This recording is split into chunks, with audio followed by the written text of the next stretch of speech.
es el mismo canto. Pues ese canto sigue siendo el mismo canto en torno a la humanidad con mayúsculas y por supuesto a nuestra historia. Pasión por la vida, pasión con Irene Gálvez, humanista de cabecera. Gran persona también. Muchas gracias. Irene, buenos días, ¿cómo estás? Buenos días, muy bien. Saludos para todos. Pues igualmente para ti. ¿Y te gusta la Navidad? Pregunto. Pues sí, me encanta la Navidad. Mi casa, mi hogar es muy navideño y además se lo debo a el navideño. El que me contagió la pasión por la Navidad fue mi marido. ¿Cómo se llama tu marido? Francisco Javier. Francisco Javier, un Sí. saludo. Fran, para los amigos. Donde quiera que se halle, ¿eh? el amigo Fran, Sí. Con ese espíritu navideño, por Pues supuesto. sí, la verdad. Somos de árbol, Belén, las dos cosas. Las dos cosas. Las dos cosas, además. Como corresponde. Nuestros hijos son ya los que ya son más mayores y son los que organizan y los que colocan el Belén. Nosotros las dos cosas y los Reyes Magos colgados en el balcón. Como debe ser. Ahí subiendo para casa. ¿Papá Noel también? O Pues también, ya menos. pero menos, sí. ¿no? Nosotros somos más de los Reyes Magos. Nosotros también, es verdad. Sí, sí. Yo de Baltasar, en Sí, concreto. sí, Es mi favorito. No me preguntes por qué, pero de toda la vida. Claro que sí. Bueno, pues Pasión por la Vida, vamos a seguir nuestro recorrido histórico, pero antes, como siempre, pues pinceladas de agenda, ¿no? Agenda cultural. Interesante. Pues sí, porque hay una exposición muy interesante, preciosa, en el Museo Nacional del Prado, que se llama Otro Renacimiento, y está la exposición hasta el 29 de enero del próximo año, del 2023, a través de la página web. Sí. Siempre, además, el Museo Nacional del Prado ofrece un montón de actividades interactivas y también podemos informarnos, incluso ver las exposiciones, las explicaciones sobre las exposiciones que hay en una de las grandes joyas de nuestro patrimonio nacional. Una época poco conocida tal vez, pero muy importante, ¿no? Efectivamente, sí. La exposición está organizada conjuntamente con el Museo Real Bosco di Capodimonte de Nápoles. Y, como tú muy bien dices, nos da a conocer una época poco conocida, pero muy importante, que es el periodo renacentista, el periodo entre 1504 y 1535, porque Nápoles pasa a formar parte de España en 1504. Sí. Y entonces llega al sur de Italia, desde Roma, a través del sur de Italia a España, la influencia artística de Leonardo da Vinci, Rafael y Michelangelo. Es que fíjate, claro, que tres figuras, ¿no? Efectivamente. Y Giorgio Vasari va a ser el primer historiador del arte de la historia. Vivió entre 1511 y 1574, era escritor, pintor, el primer gran biógrafo de artistas, y se hace eco y deja en sus escritos constancia de la importancia de este movimiento, de esta influencia, que va a llegar a España y Portugal y no solamente se va a acoger con pasión, sino que se va a desarrollar. Ajá. Si te pregunto por los grandes artistas del primer Renacimiento en España y Portugal, ¿qué nos Pues dices? sin duda alguna tenemos que nombrar a Pedro Fernández, Diego de Siloé, Pedro Machuca, Bartolomé Ordóñez, Alonso Berruguete, Jorge Alfonso, Nuno González, Grao Vasco, Diogo de Botaica y Joao del Castillo. Ajá, pues apuntados todos. Y si hablamos de libros, Pues tenemos dos libros, uno que todavía no está traducido al español, pero creo que es importante ponerlo sobre la mesa, que es de un profesor de historia de la Universidad Nova de Lisboa, Joao José Alves Díaz, que es la nueva historia de Portugal, Portugal durante el Renacimiento, que coincide además con una crisis dinástica que va a tener mucho que ver también con las relaciones con el Reino de Castilla y León. correcto. Y este libro espero que se traduzca pronto al español, pero es importante que lo dejemos sobre la mesa. Y luego, El arte del Renacimiento español, de Ana María Arias de Cosío. Fantástico.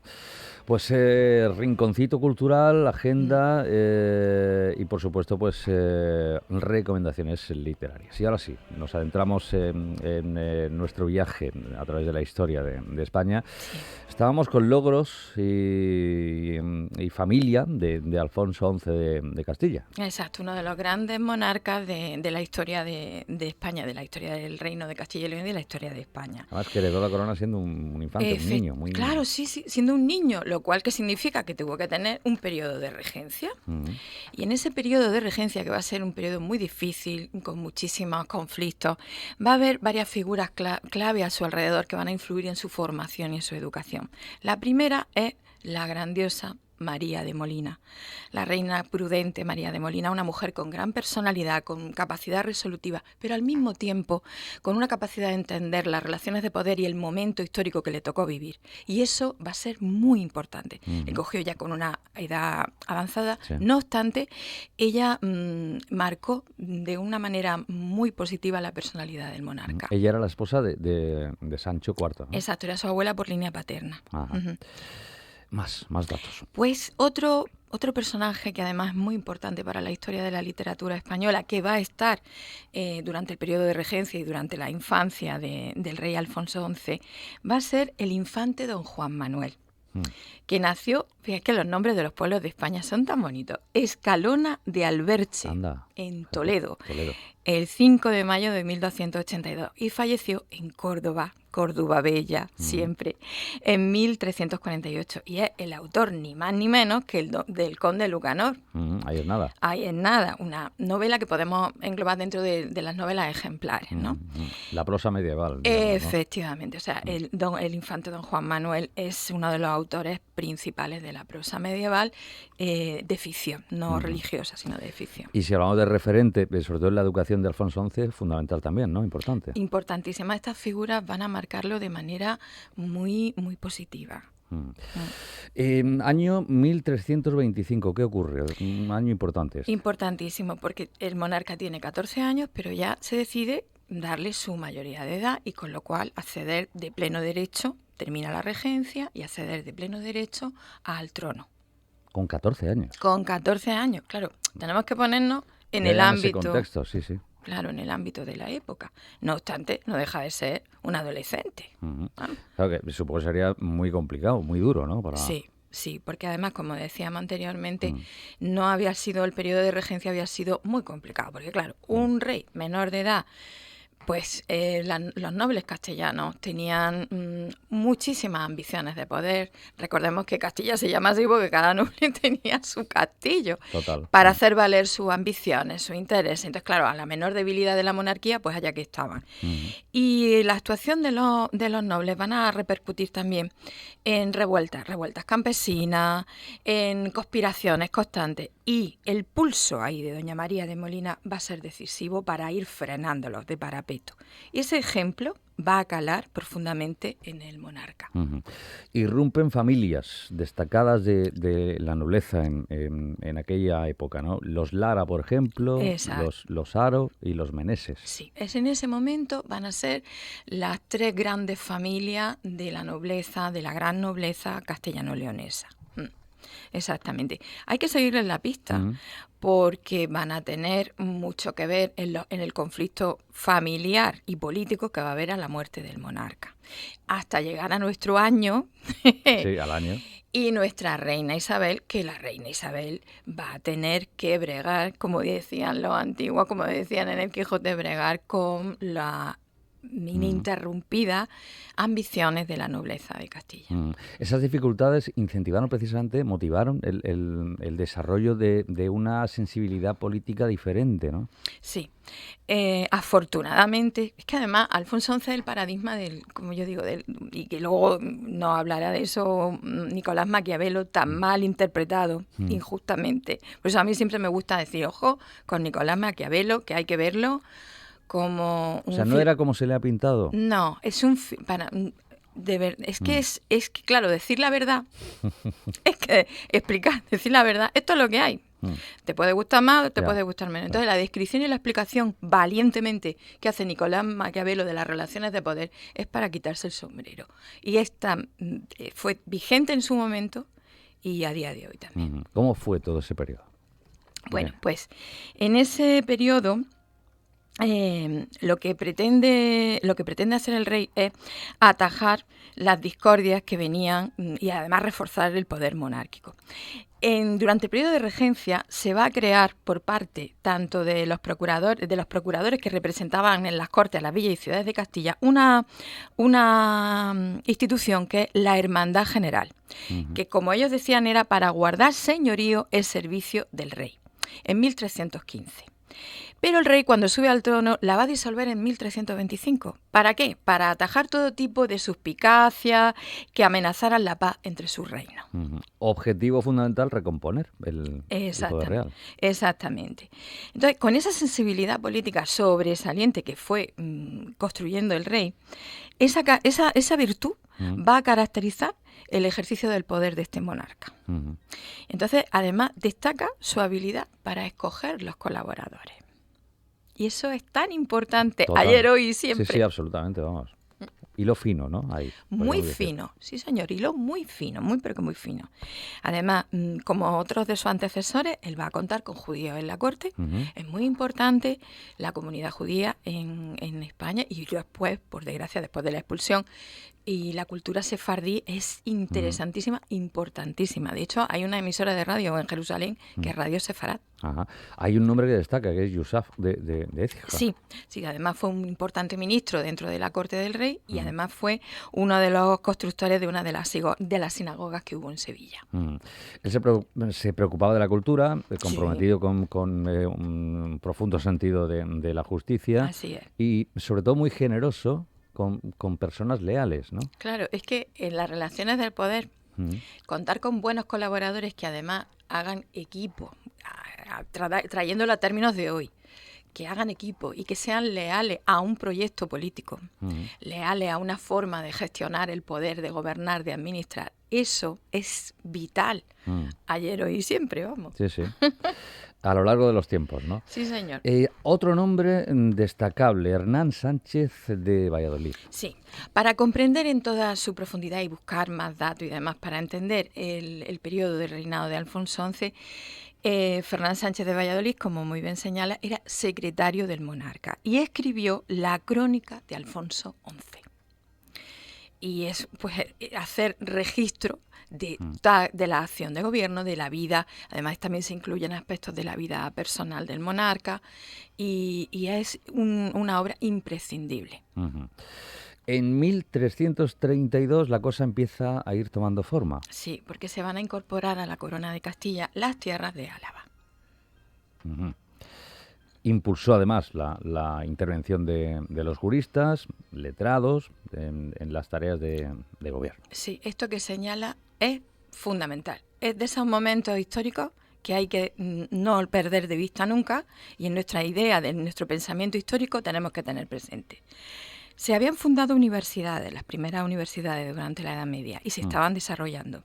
¿Y qué es lo que hace el rey? Contar con juristas, con letrados, con personas formadas y entendidas en leyes. ¿Para qué? Pues para hacer algo tan importante como establecer un código legal común a todos, incluido al rey. Es decir, prevenir el abuso del poder, incluido el del monarca. O sea, el rey no era inviolable. Exactamente, el rey también estaba sujeto, no podía abusar de imponer impuestos, no podía abusar de saltarse las reuniones de las Cortes. Recordemos que el parlamentarismo se crea en el Reino de León en 1118. Es un buen dato ese también, a tener siempre muy presente, ¿no? Y esto en la historia de España, del desarrollo de las universidades, del desarrollo del derecho y del pensamiento político de la cultura española, de la historia de España, es muy, muy importante. ¿Por qué? Porque cuando llegue el año, toda esta tradición va a pesar mucho para ver cómo se aborda lo que va a suceder a partir de 1492.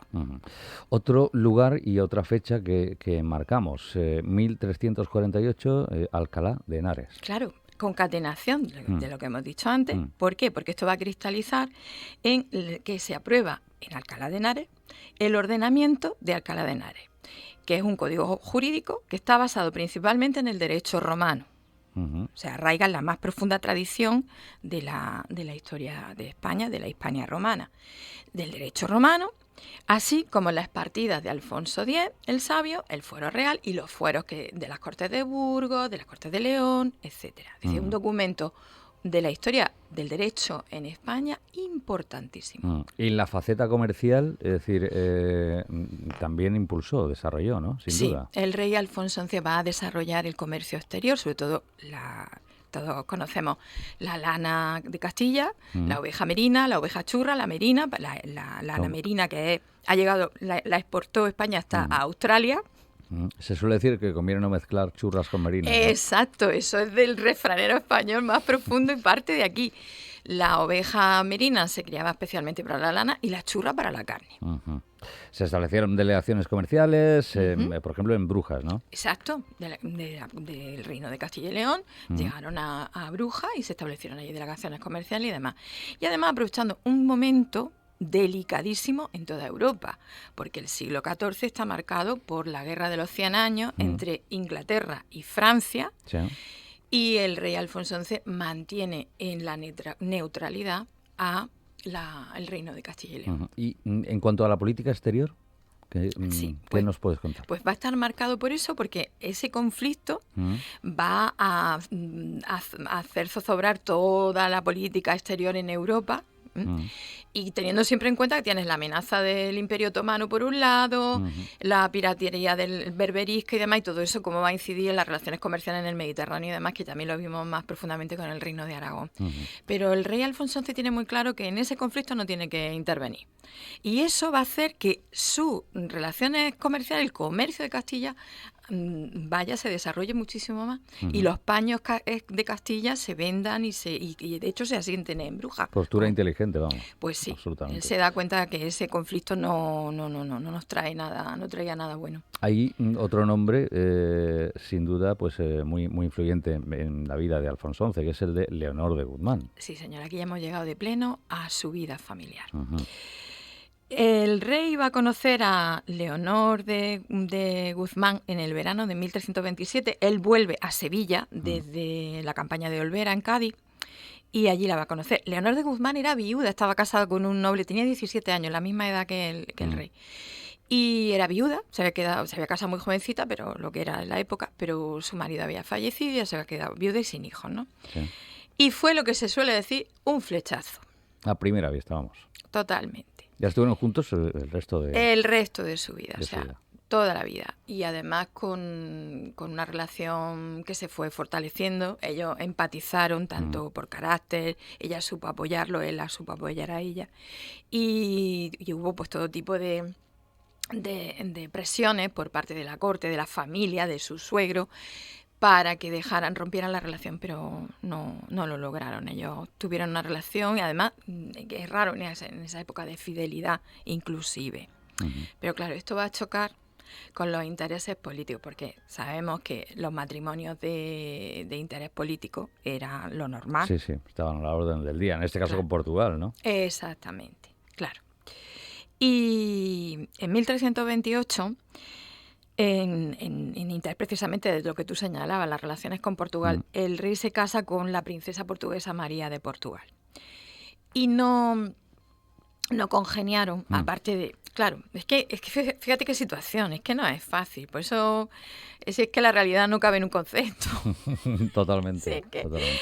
no cabe en un concepto, porque no es que fueran personas, es que no congeniaron. Entonces, claro, eso hizo que la relación con Leonor de Guzmán todavía fuera más profunda. Luego, la descendencia tardaba, ¿no? Exacto, con su esposa legítima tardaron en tener el heredero oficial. Con Leonor de Guzmán tuvo una familia, tuvieron 10 hijos. Y claro, tardó al final María de Portugal es la madre de Pedro I de Castilla, que sería el heredero oficial. Y claro, esa... Es una situación peliaguda. ¿Cómo se produce el desenlace de esta situación? Pues eso, ahí está la clave.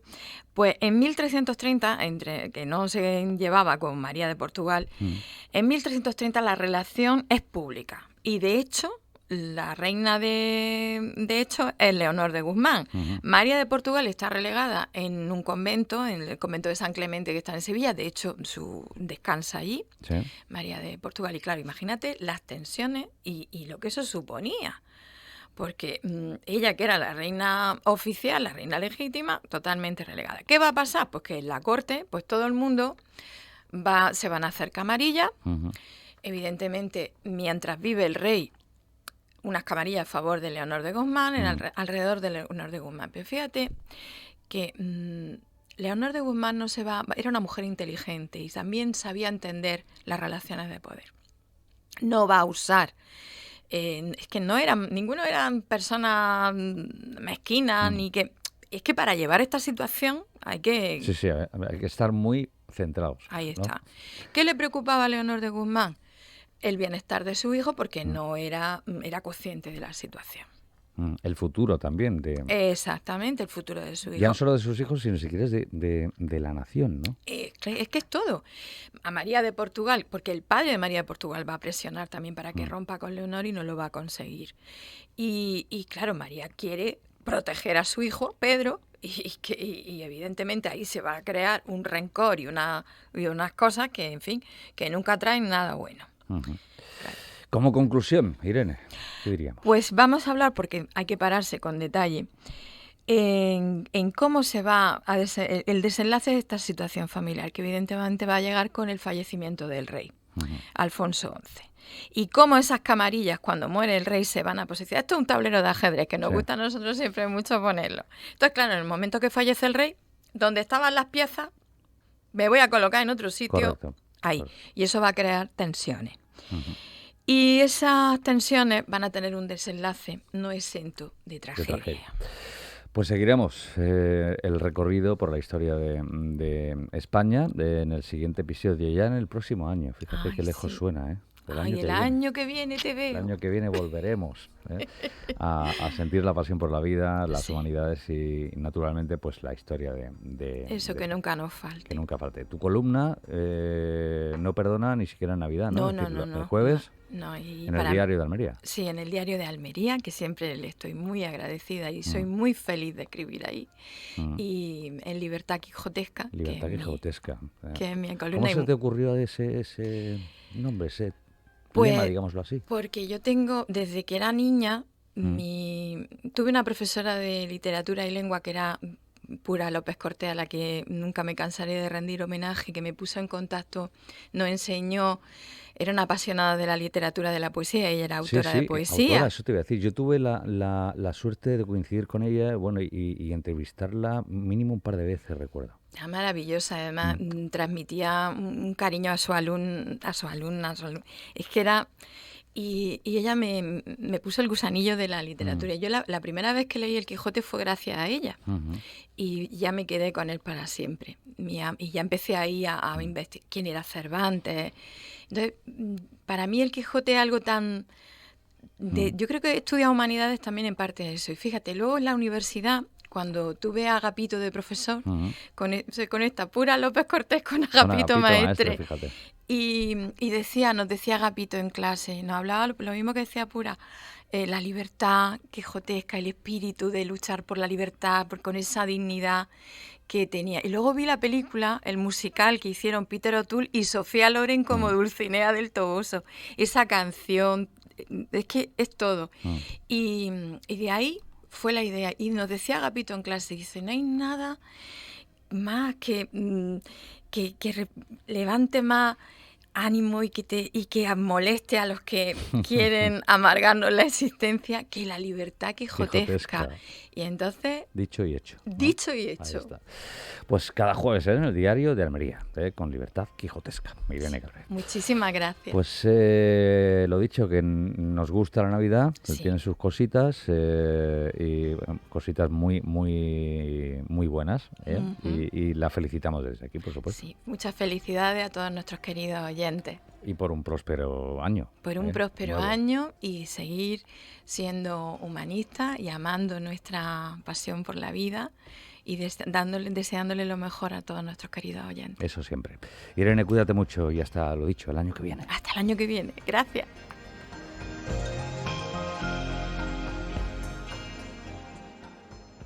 87.6